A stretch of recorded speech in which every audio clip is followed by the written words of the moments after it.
Human urinary system, also known as urinary tract, renal system, or excretory system. All these names of urinary system. ही जेके ने सब नाला ने urinary human urinary system जा आहिनि. And first of all we discuss the anatomy of urinary system. Anatomy discuss कंदासीं त anatomy में जेके ने कहिड़ा कहिड़ा organs perform कनि था their activity. Pair of kidneys are पहिरियूं, pair of urethra आहे. हाणे किडनी जी साइज़ ॾिसूं slightly lower than left due to liver. हाणे किडनी जेकी आहे न लेफ्ट जेकी आहे सो थोरी स्लाइटली साइज़ में नंढी आहे due to presence of liver. उन पासे ॾांहुं लिवर आहे जंहिंजे करे किडनी जी साइज़ थोरी जेको आहे सो नंढी आहे, छो त लिवर अकोमोडेट करे थो पंहिंजी स्पेस. उनजे करे नेचर आहे, नेचुरल फिनोमिना आहे ऐं नेचर उनखे स्पेसिफाइड कयो आहे पंहिंजी स्पेस ते. ऐं भीम शेप आहे, भीम शेप भीम चइबो आहे राह खे, उन शेप में हूंदी आहे. ऐं किडनीअ जी जेकी आहे सो साइज़ जेकी आहे यूरेटर जी जेकी साइज़ आहे उहा 25 सेंटीमीटर डिघी आहे. ऐं ईच किडनीअ में जेके नेफ्रॉन्स ने 1.5 मिलियन नेफ्रॉन्स ने जेके बेसिक यूनिट ऑफ किडनी ने. हाणे ॾिसो ॿ किडनियूं ने, ॿिन्ही में जेकॾहिं नेफ्रॉन जे असां तइदाद ॾिसंदासीं त 1.5 मिलियन नेफ्रॉन ने ईच किडनी, जेके basic unit of basic and functional unit of kidney आहे. किडनी जेकी लांग जेकी आहे 10 सेंटीमीटर लांग आहे, 5 सेंटीमीटर वाइड आहे, 4 सेंटीमीटर थिक आहे. ऐं किडनीअ जो जेको वेट आहे वज़न आहे जेको उहो 12 ग्राम आहे ईच किडनीअ जो. ऐं जेकी लोकेशन आहे between the 12th thoracic and 3rd lumbar vertebrae. हाणे 12 नंबर थोरेसिक जेकी आहे रिब केज जेकी थोरेसिक 12 नंबर जेकी रिब केज जी थोरेसिक आहे ऐं 3rd लंबर वर्टिब्री 3 नंबर जेकी लंबर रीजन में वर्टिब्री आहे इन बिटवीन द लास्ट 2 जेको रिब्स ने उन में जेकी उनजी लोकेशन आहे, जंहिंजो मेन फंक्शन आहे प्रोटेक्शन. उहा छा कंदी आहे? प्रोटेक्शन कंदी आहे. हाणे ॾिसो 1% टोटल बॉडी वॉल्यूम, बॉडीअ जो जेको बि वेट आहे as per body weight of different scale, माना डिफरेंट जेको आहे सो स्केल जे हवाले खां असां जेकॾहिं डिस्कस कयूं त हर माण्हू जो डिफरेंट वेट आहे, त उन जो 1% जेको वॉल्यूम कंटेन करे थो उहो किडनीअ जो आहे, वधीक न आहे. ऐं 20% जेको आहे सो ब्लड ईच सर्कुलेशन पर हार्ट बीट में प्यूरीफाई करे थी और फिल्टर करे थी. हाणे ॾिसो किडनी जो केॾो मेन फंक्शन आहे. 1% त वॉल्यूम रखे थी, पर जेको उन ते लोड आहे उहो 20% ब्लड जो लोड आहे. माना मोर देन 90% ओवरलोड आहे किडनीअ ते, जेकी फिल्टर करे थी ऐं प्यूरीफाई करे थी पर सर्कुलेशन.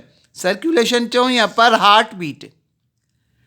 माना ॾिसो यूनिकनेस ॾिसो किडनीअ जी ऐं किडनीअ जो फंक्शन ॾिसो त किडनीअ जो केॾो मेन फंक्शन आहे. त 1% बॉडी वेट वॉल्यूम आहे, 20% ब्लड जेको ईच सर्कुलेशन पर हार्ट बीट में जेको सर्कुलेट करे थी पूरी बॉडीअ में, 90% ब्लड जेको आहे सो प्यूरीफाई करे थी और फिल्टर करे थी. हाणे 90% जेको ब्लड प्यूरीफाई फिल्टर करे थो उहा किडनी करे थी ऐं उनजो जेको वेट आहे जस्ट उहो 1% आहे.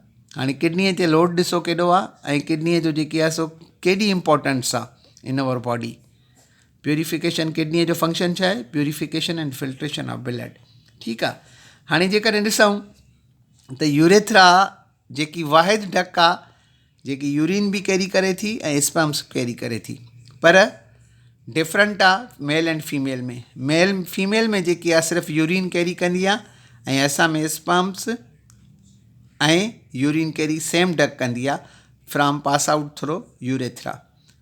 ठीकु आहे. हाणे इहा असां एनाटॉमी डिस्कस कईसीं किडनीअ जी, त किडनीअ जी साइज़ केतिरी आहे, किडनीअ जी स्ट्रक्चर छा आहे ऐं किडनीअ जो फंक्शन छा आहे. हाणे ॾिसूं त ॿारनि में नॉर्मली जेके ॿार चाइल्ड हूंदा आहिनि उनजो इनवॉलेंट्रली कंट्रोल न हूंदो आहे, त उनजो जेको आहे सो यूरिनेशन फ्रीक्वेंट थींदी आहे विदाउट कंट्रोल ऑफ चिल्ड्रेन. उन में इहो हूंदो आहे त उनजा जेके मसल्स जेके हूंदा आहिनि इनवायलेंट्रली कमु कंदा आहिनि, जॾहिं कि एडल्ट में जेके मसल्स हूंदा आहिनि उहे वायलेंट्रली कमु कंदा आहिनि. With the help of sympathetic nervous system. ठीकु आहे, हाणे असां इहो डिस्कस कयोसीं। हाणे अॻिते अचूं, अॻिते should we move the figure आहे ही जेकी आहे सो जेकी असां फिगर शो कई आहे, ये यूरिनरी सिस्टम जी फिगर शो कई आहे।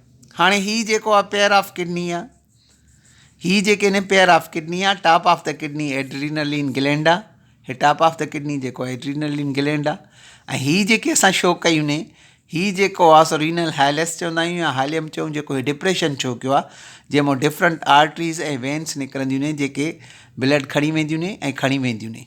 ठीकु आहे, हाणे ॾिसो कुदरत जो मैकेनिज़म आहे त ही जेके आर्टरीज़ जेके ब्लड खणी थी वञनि ऐं खणी थी वञनि, हाणे उहो रीनल वेन चवंदा आहियूं जेकी ब्लड खणी वञे, हे रीनल वेन आहे। हीअ रीनल वेन हीअ शो कई आहे, हे जेको हिन डिप्रेशन मां निकिरे थी, जंहिंखे रीनल हेलस ऐं रीनल हेलियम चवंदा आहियूं। ठीकु आहे, हीअ जेकी आहे सो रीनल वेन आहे, ऐं हीअ जेकी मेन जेकी एरोट आहे, जेकी ब्लड जेको आहे so blood come from heart towards the arteries, blood जेको खणी ईंदी आहे हार्ट खां आर्टरीज़ ॾे फॉर प्यूरिफिकेशन, किडनीअ में वरी प्यूरिफाई थींदो आहे ऐं उन खां बाद में फर्दर प्रोसेस थींदो आहे। हाणे ही वेना केवाए, इंफीरियर वेना केवाए, जेकी सप्लाई करे थी lower lump, lower parts of the body, उनखे चवंदा आहियूं असां इंफीरियर वेना केवा। सुपीरियर जेकी हूंदी आहे उहा अपर पार्ट खे कंदी आहे, उनखे सुपीरियर वेना केवा चइबो आहे। हाणे ही जेकी स्ट्रक्चर असां डिस्कस करे रहिया आहियूं, हाणे ॾिसो हीअ जेकी किडनीअ जी स्ट्रक्चर आहे, ही रीनल कैप्सूल आहे, आउटर जेकी साइड आहे इहा रीनल कैप्सूल आहे, जेको कनेक्टिव टिश्यू ऐं फैटी लेयर आहे एडपोज टिश्यू फॉर प्रोटेक्शन जे लाइ आहे।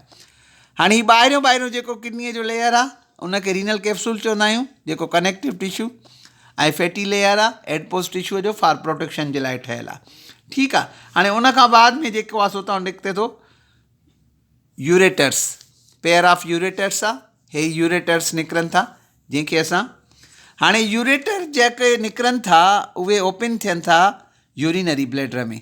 हाणे यूरिनरी यूरेटरल आरफेस चवंदा आहियूं असां ओपनिंग खे, जिथां यूरेटर जी ओपनिंग थिए थी उनखे चवंदासीं यूरेटर आरफेस, ऐं जिथां यूरेथ्रा जी ओपनिंग थिए थी उनखे यूरेथ्रा आरफेस चवंदासीं। हाणे हिते स्मूथ मसल्स जा जेके ने सर्किल शेप में जेके ने कॉन्ट्रेक्टाइल जेके ने से ओपनिंग हूंदी आहे, जेकी कंट्रोल कंदी आहे यूरिन खे as per need of body. ठीकु आहे, हाणे यूरिनरी ब्लैडर जी जेकी कैपेसिटी आहे उहा 500 ml आहे स्टोरेज जी, फीमेल में 500 ml फीमेल में आहे ऐं मेल में जेकी 700 ml आहे। 700 ml जेकी आहे स्टोर करे सघे थो यूरिनरी ब्लैडर में, इन जी कैपेसिटी आहे एज़ पर नीड एक्सक्रीट आउट थी वेंदो या पास आउट कंदो, इहा इन जी कैपेसिटी आहे। हाणे ॾिसूं त वेन जेके ने कनेक्टेड ने विथ हेलेक्स या depression, arteries come from the depression like structures called renal Wallace helix और हे असां हेलेक्स डिस्कस कयोसीं, ऐं ही हिन जी जेको आहे सो ॿाहिरीं स्ट्रक्चर डिस्कस कईसीं जेको लेयर ठहियलु आहे, ऐं ही जेकी रीनल आर्टरी ऐं रीनल वेन जी असां डिस्कस कईसीं, जेके डिफरेंट जेके आहे सो ब्लड जेको आहे सो खणी थी वञनि ऐं खणी थी अचनि, ऐं for the purification of blood and filtration. हाणे इहो रीनल सिस्टम केॾो इम्पॉर्टेंट आहे असांजे लाइ, इहो असां सॼो डिस्कस कयोसीं। ऐं यूरिन जेको स्टोर थिए थो यूरिनरी ब्लैडर में, हाणे हिन खे चवंदा आहियूं असां मसल स्पेंटर चइबो आहे, जेको कॉन्ट्रैक्ट थिए रिलैक्स थिए। ऐं ठीकु आहे, यूरेथ्रा ट्यूब आहे, यूरेथ्रल आरफेस आहे जंहिंसां यूरिन पास आउट थिए थो। हाणे अचो त थोरी जनरल असां नेफ्रॉन जी थोरी असां किडनीअ जी स्ट्रक्चर डिस्कस कयूं।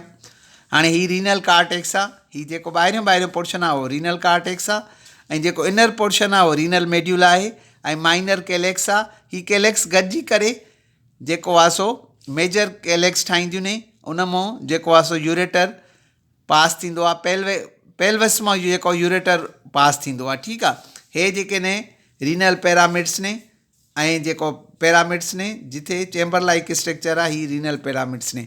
हाणे पेल्विस मां जेको आहे इनसाइड द पेल्विस जेको आहे यूरिन स्टोर थींदो आहे ऐं ओपन थींदो आहे यूरेटर में। हाणे मेन जेको आहे असांजी जेकॾहिं स्टोन फॉर्मेशन थींदी आहे उहा जेकी थींदी आहे पेल्विस रीजन में थींदी आहे। दुनिया केॾी बि तरक़ी कई आहे, पर अल्ट्रासाउंड जी जेकी रिपोर्ट हूंदी आहे या पाइलोग्राफी कई वेंदी आहे त उहा किडनीअ में कॾहिं बि शो न कंदी आहे। जेकॾहिं विथ पैसेज ऑफ टाइम जेकॾहिं स्टोन फॉर्मेशन आहे पेल्विस रीजन में आहे त उते शो कंदो, या यूरेटर में हूंदी, किडनीअ में कॾहिं बि शो न कंदी, छो त अल्ट्रावायलेंट रेस जेके आहिनि एतिरा स्ट्रांग न आहिनि जेके किडनीअ मां डिटेक्ट आउट कनि त स्टोन फॉर्मेशन किथे आहे। उहा पेल्विस रीजन में ईंदी आहे, पेल्विक रीजन में ईंदी आहे। उहा पेल्विक रीजन खां मूव थींदी आहे, जेको स्मूथ मसल्स हूंदो आहे, जंहिंजे करे पेन जी कंप्लेन घणी थींदी आहे ऐं सीवियर क़िस्म जो स्पास्मोटिक स्पास्मोलाइटिक पेन पवंदो आहे, जंहिंमें स्पास्मोटिक कंडीशन जेको आहे सो हूंदी आहे माण्हूअ जी, ऐं उन में मुख़्तलिफ़ डिफरेंट जेके आहे सो जेको एनर्जेसिक ऐं स्पास्मोलाइटिक ड्रग्स ॾिनियूं वेंदियूं आहिनि for the relaxation of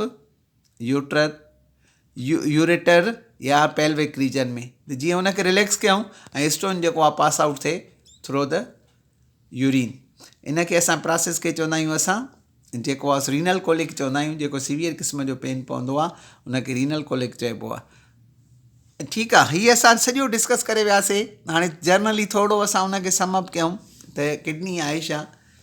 kidney pair of kidney ने, पेयर ऑफ यूरेटर आहे, यूरेथ्रा सिंगल आहे, ऐं जेको स्लाइटली जेकी लेफ्ट किडनी आहे उहा थोरी नंढी आहे साइज़ में, इन करे due to accommodation of liver जे साइज़ जे करे। ठीकु आहे, ऐं किडनी जी जेकी यूरेटर जी जेकी साइज़ आहे उहा 25 सेंटीमीटर लॉन्ग आहे। 1.5 मिलियन नेफ्रॉन जेको आहे ईच किडनीअ में ने, हर किडनीअ में 1.5 मिलियन नेफ्रॉन ने, जेके basic and functional unit of kidney ने। ठीकु आहे, उन खां पोइ असां डिस्कस कयोसीं ओवरऑल जेको बॉडी वेट आहे किडनीअ जो उहो 1% वॉल्यूम आहे टोटल, ऐं जेको लोड अथसि उहो 90% एक्स्ट्रा ब्लड प्यूरिफाई ऐं फिल्टर करे थी पर हार्ट बीट या पर सर्कुलेशन में जेको आहे सो उहो जेको 20% ब्लड प्यूरिफाई करे फिल्टर करे रीबेक करे थी different parts of the body. Kidney is very important organ of our body and keep kidney fresh with the help of water on the daily basis. Use of water at least 8 glasses. You can prevent yourself from renal colic या kidney disease. Thank you very much.